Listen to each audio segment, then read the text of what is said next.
Dios le bendiga.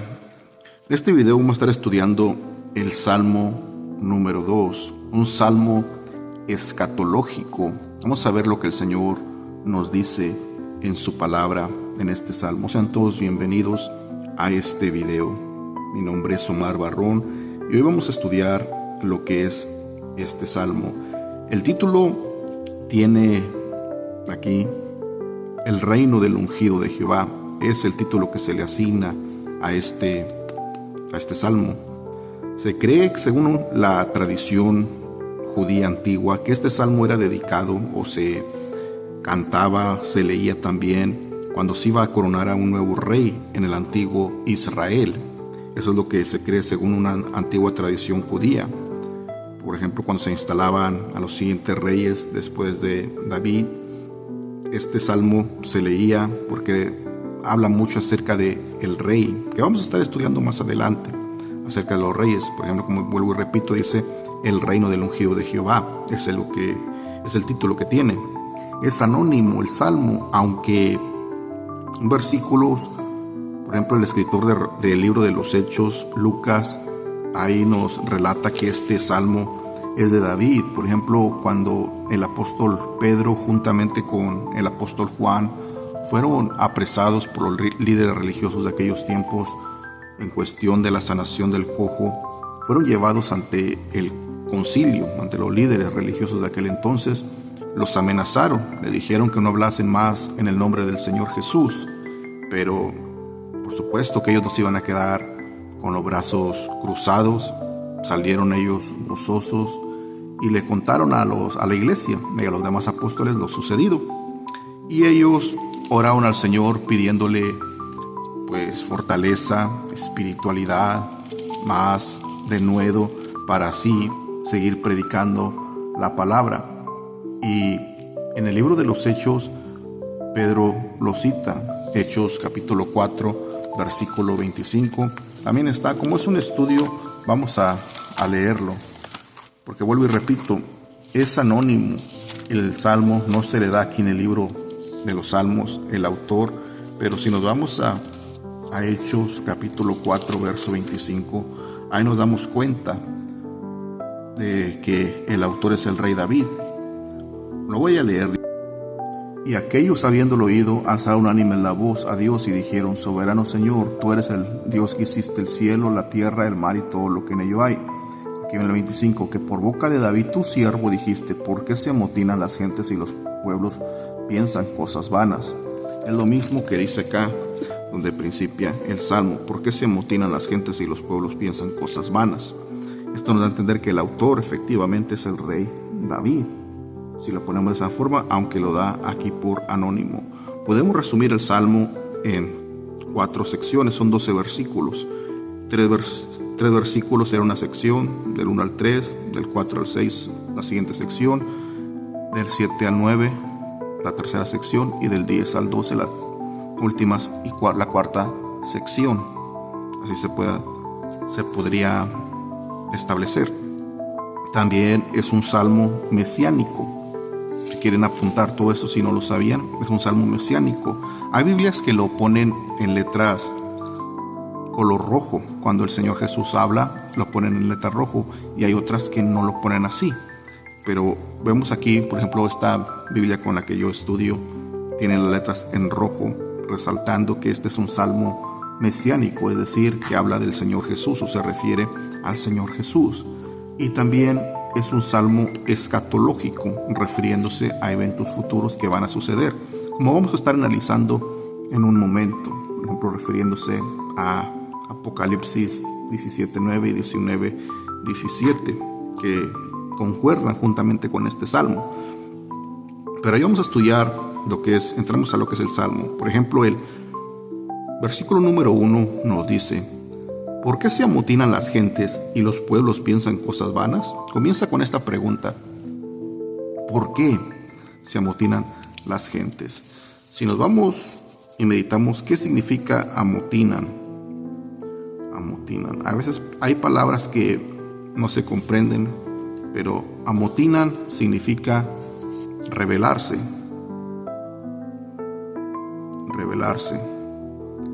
Entonces podemos resumir el versículo diciendo: ¿por qué se revela la gente y los pueblos piensan cosas vanas? Así comienza el Salmo. ¿Por qué se revela la gente? Una pregunta. Y los pueblos piensan cosas vanas, cosas huecas, cosas vacías, sin sentido, que no valen la pena. Así es como comienza el Salmo, dando a entender que la gente pues se revela, pero se revela ante Dios, se revela ante el Creador. ¿Por qué? Porque no quiere someterse a su palabra, a la palabra de Dios, que es el Creador. Sigue diciendo: se levantarán los reyes de la tierra y los príncipes consultarán unidos contra Jehová y contra su ungido. Es lo que dice. Resumámoslo: se levantarán los reyes de la tierra y los príncipes consultarán unidos. Aquí hablan en términos futuros. Si vemos bien, dice se levantarán, dando a entender de tiempos futuros. Si lo ponemos, el rey David, como dice que fue el escritor en el libro de los Hechos, él vivió como alrededor de unos 1000 años antes de Cristo. Y él está diciendo que los reyes se iban a levantar contra Dios. Y se iban a estar levantando. Y esto nos da también, por ejemplo, una referencia a tiempos futuros. Te puede decir que los presidentes ya actuales, porque en la actualidad pues son muy pocos los reyes que hay, solamente en Inglaterra y en España, en otros lugares donde todavía permanecen los reyes, pero ya en su mayoría del mundo son presidentes o líderes, aunque también existen ya dictadores, pero son gobernadores.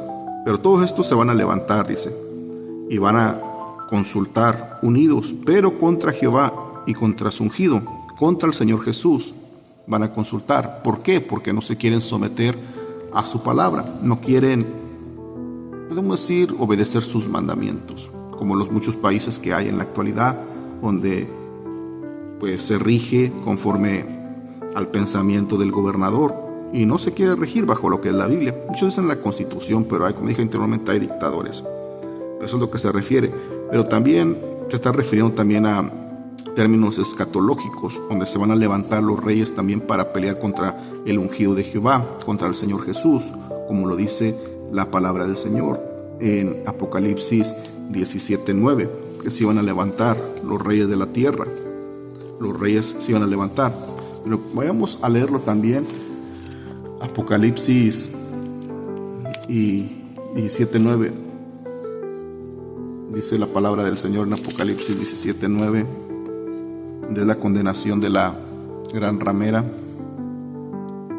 Dice: esto es para la mente que tenga sabiduría. Las 7 cabezas son los 7 montes sobre los cuales se sienta la mujer, y son 7 reyes, 5 de ellos han caído, uno es y el otro no ha venido, y cuando vengan necesario que dure breve tiempo. La bestia que no es, dice, es también el 8º, y entre los reyes y va a la perdición. Y los 10 cuernos que has visto son 10 reyes que aún no han recibido, pero por una hora recibirán autoridad juntamente con la bestia. Ellos tienen el mismo propósito, se entregarán su poder a la bestia. Y aquí viene el versículo donde se revelarán, pelearán contra el Cordero, y el Cordero los vencerá, porque Él es Señor de señores, Rey de reyes, y los que están con Él son llamados, elegidos y fieles. Donde se van a levantar y van a pelear contra la bestia. Lo mismo que está diciendo allá el rey David. Y el 19:17 dice: y vi un ángel que estaba en pie en el sol y clamó a gran voz diciendo a todas las aves que vuelan en medio del cielo: venid y congregaos a la gran cena, para que comáis carnes de reyes y de capitanes, carnes de fuertes, carnes de caballos y de sus jinetes, carnes de todos, libres y esclavos, pequeños y grandes. Y luego dice: y vi la bestia y los reyes de la tierra y a sus ejércitos reunidos para guerrear contra el que montaba el caballo y contra su ejército. Es lo que dice. Van a entender que los reyes pelearán, los gobernadores que existan en aquel tiempo cuando el Señor Jesús venga, van a pelear contra el Cordero, pero el Cordero los vencerá. Y aquí lo que se refiere, que se van a levantar los reyes de la tierra, los príncipes consultarán unidos contra Jehová y contra su ungido, diciendo: rompamos sus ligaduras y echemos de nosotros sus cuerdas. En otras palabras, rompamos su ley, rompamos sus mandamientos.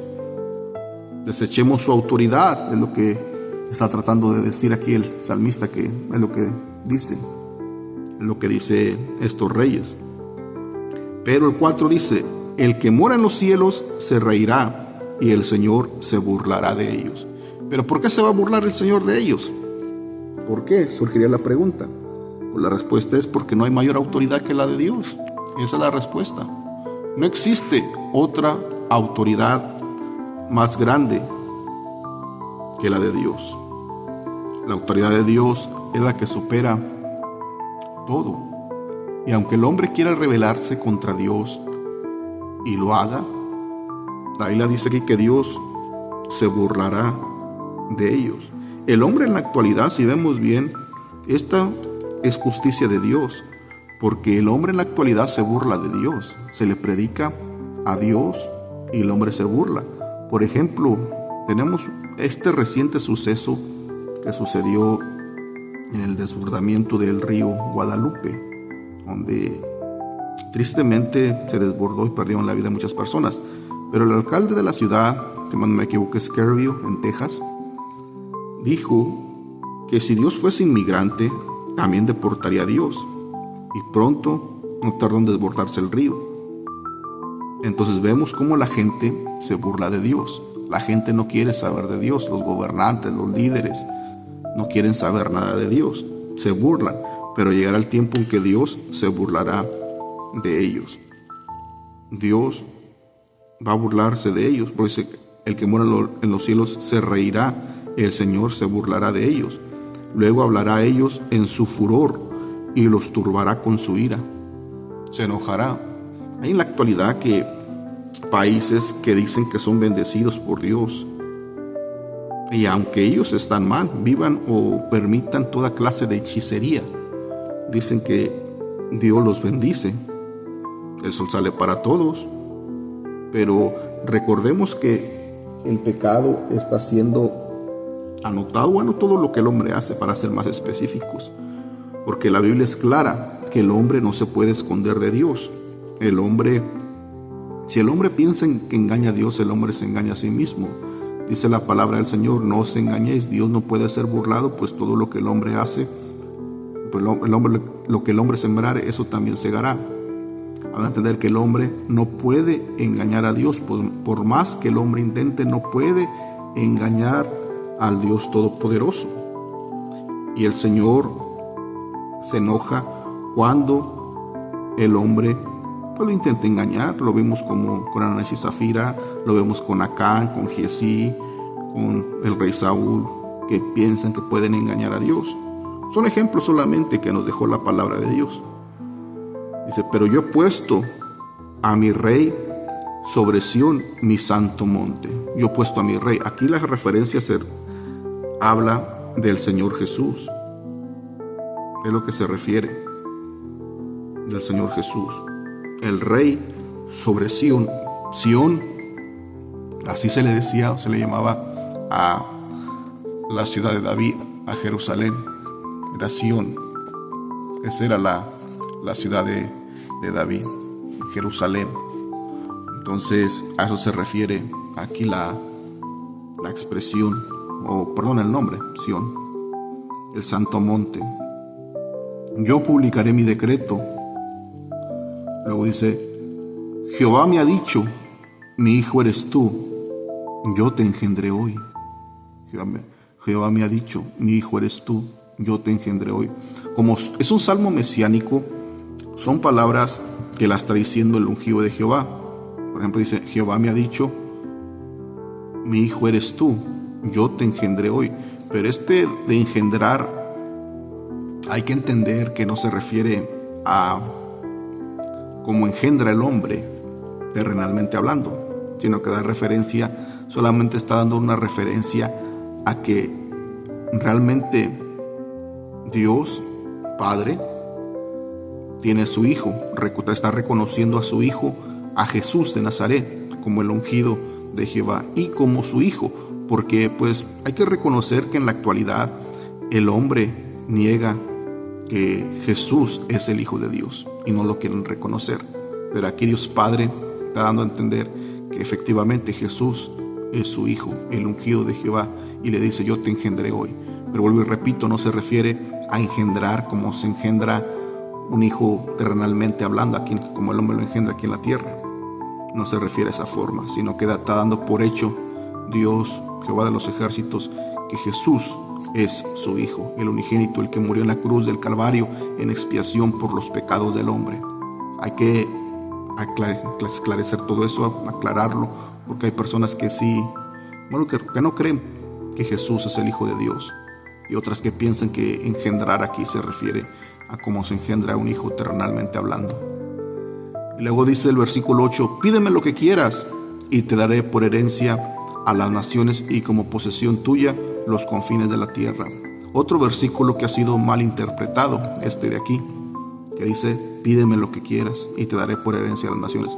Recordemos el contexto. El contexto está Dios Padre hablando y diciendo, mi hijo eres tú, yo te engendré hoy. Está, Dios, el Señor Jesús, hablando que su Padre, Jehová de los ejércitos, le ha dicho eso. Mi hijo eres tú, yo te engendré hoy. Y que el Dios Padre le ha dicho, pídeme lo que quieras y te daré por herencia a las naciones y como posesión tuya los confines de la tierra. Sin embargo, este versículo 8, tristemente, se ha usado mucho en el Evangelio de la Prosperidad. Se ha usado mucho. ¿Para qué? Para decir que los cristianos, nosotros como cristianos, podemos pedirle al Señor lo que queramos, incluso nos puede heredar las naciones y todos los confines de la tierra serán de nosotros. Como se predica solamente prosperidad y no salen de la prosperidad, creen o piensan que hablando de prosperidad, pues ya el Señor les va a poseer todo. Pero cuando la persona viene a los pies de Cristo hay que recordar que el Señor no nos promete riquezas terrenales. Él dice, buscad primeramente el reino de Dios y su justicia y las demás cosas vendrán por añadidura. Él quiere que el hombre le busque primero a Él y Él se encarga de lo demás. No es pecado, quiero recalcar, que la persona prospere financieramente, que la persona prospere materialmente, que tenga su casa, su auto, etc. Pero el pecado consiste en que la persona se aparte, se aleje de Dios por buscar lo material. Ahí consiste el pecado. Pero vuelvo y repito, porque muchos predicadores de la prosperidad pues están usando mal este versículo y no se fijan lo que es el contexto de lo que se está refiriendo aquí. El versículo 7. El versículo 8 dice, los quebrantarás con vara de hierro, como vasija de alfarero los desmenuzarás, refiriéndose a los enemigos que los va a quebrantar. Luego dice, ahora pues, oh reyes, ser prudentes, admitir amonestación jueces de la tierra. Está dando una exhortación a los príncipes actuales, a los príncipes de la actualidad, a que sean prudentes, a que sean sensibles, a que sean, podemos decir, obedientes a Dios, que admitan la amonestación cuando Dios los exhorta. Pero la soberbia del hombre es mucha, y los gobernadores, pues ya cuando llegan a un cargo, se suben a un ladrillo y se marean. El dinero los consume, la avaricia, el ego, y caen en el estado de Nabucodonosor, que piensan que llegaron al poder por su propia fuerza.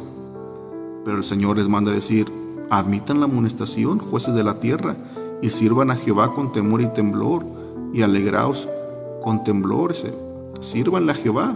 ¿Por qué tienen que servir a Jehová? Bueno, porque Jehová es el único y suficiente, podemos decir, el único Dios verdadero, que Él dio a su Hijo unigénito en la cruz del Calvario para que la humano se pierda. Y cuando Jehová reina en una nación, pues las cosas van a salir bien. Pero cuando Dios se saca, incluso de la casa también, de una persona, del corazón, pues va a haber fracaso espiritual, va a haber fracaso. Por eso le dice, sirvan a Jehová con temor y alégrese con el temblor. El último versículo ya para culminar dice, honren al Hijo para que no se enoje y perezcáis en el camino. Hónralo, honra al Hijo, dale la honra de vida a su nombre.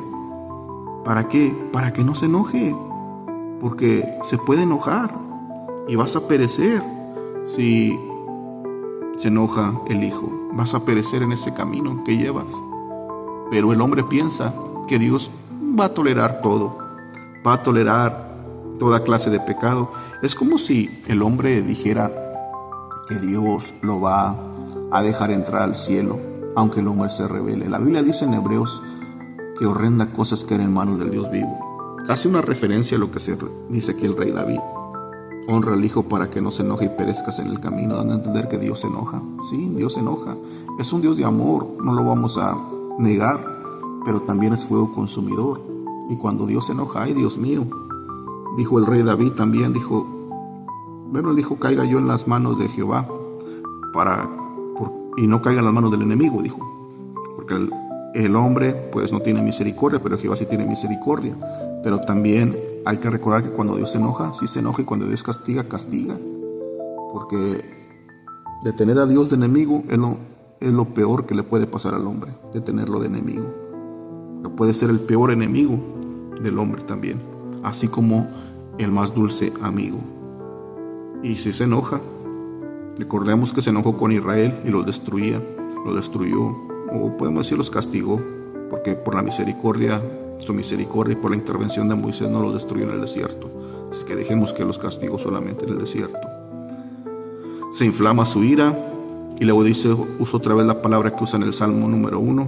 Dice, bienaventurados todos los que en Él confían. Bienaventurados los que confían en Él. Y esto nos da a entender que la confianza tiene que estar puesta en el Señor Jesús, en Él solamente, no en el hombre. El hombre falla, el hombre solamente pues va a fallarle solamente. Entonces resumimos que el Salmo es escatológico, es mesiánico y habla de una rebelión contra el ungido de Jehová, contra el Señor Jesús. También era leído, era cantado durante la coronación de los nuevos reyes que se elegían en el antiguo Israel. También, aunque dice aquí que es anónimo, no tiene autor, pero en Hechos 4:25 se le atribuye al rey David. Es una rebelión, salmo de rebelión, bueno, mesiánico pero habla de la rebelión contra el ungido de Jehová, contra Dios, que lo que está haciendo el hombre se está rebelando contra Dios, el único que puede salvar al hombre. Algo triste, algo podemos decir lamentable para el hombre que se rebele contra Dios, cuando Dios solamente lo que hace es amar y lo está llamando al arrepentimiento, le habla día tras día que se arrepientan. Pero así es el hombre, así lo podemos deducir también, que lo honren para que no se enojen, para que no perezcan en el camino. ¿Y cómo van a perecer en el camino? Pues su destino final será el lago de fuego. El lago de fuego será. Pero no hay que temer, porque es cierto que se enoja, pero es un Dios amoroso, que ama, que nos ama, que quiere salvar al hombre. Así que vamos a dejar este estudio. Gracias por estar todavía aquí con nosotros en este estudio. Y con el favor de Dios, después estaremos estudiando el Salmo número 3. Dios le bendiga a todos y nos miramos en el próximo video.